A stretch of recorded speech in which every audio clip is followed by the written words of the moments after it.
Yet another NHS scandal. Seems like one comes along every week at the moment, doesn't it? And tellingly, it doesn't surprise or shock anyone anymore. You switch on the news and find out a load of people have died because of some terrible NHS cock-up, and that it's been covered up for years. And it's like Groundhog Day, isn't it? You think, I'm sure I've been hearing this same story for the past 20 years, just with slightly different names and details.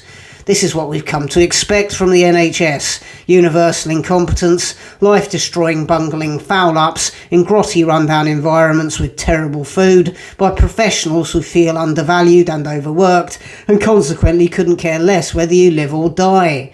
One of the best funded health services on the planet, and yet one of the most ill-equipped, dysfunctional and poorly staffed. Corruption on a sort of epic scale that can only truly be facilitated by socialism.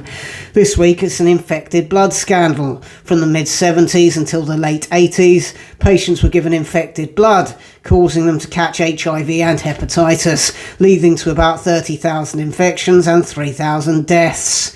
A lot of this blood was imported from America, where prisoners and drug addicts were paid to donate blood, and it came at a high risk of infection.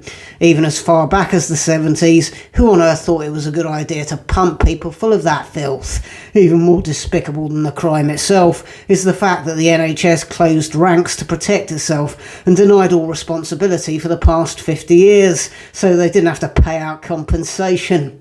Finally, the people who had their lives destroyed and the families that suffered are being acknowledged. Finally, the compensation is coming through. But it's far too little too late, isn't it? And yet entirely characteristic of our appalling health service.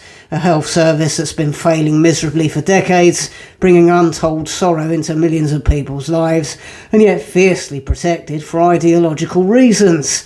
A 1950s failed experiment in hard socialism. It's been defended beyond all rationality by left-wing types everywhere. Anyone speaking against the NHS was mercilessly shut down and ostracised for decades by people desperate to preserve their fragile ideological leanings, too arrogant to countenance the possibility that they might be on the wrong side of the argument.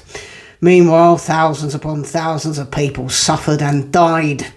We all know the old adage, don't we? Whatever you do, stay healthy enough so that you don't have to go into hospital. Because if you go into hospital, there's every chance you won't be coming back out again. Please do like and subscribe and support me on Patreon for exclusive content every week. 3 new live stand-up dates in Southampton, ticket links beneath this video. My most recent stand-up performance was filmed and will premiere on the Comedy Unleashed YouTube channel at 7:30 PM on Sunday the 26th of May. Again, there'll be a link for that beneath this video. Thanks for watching.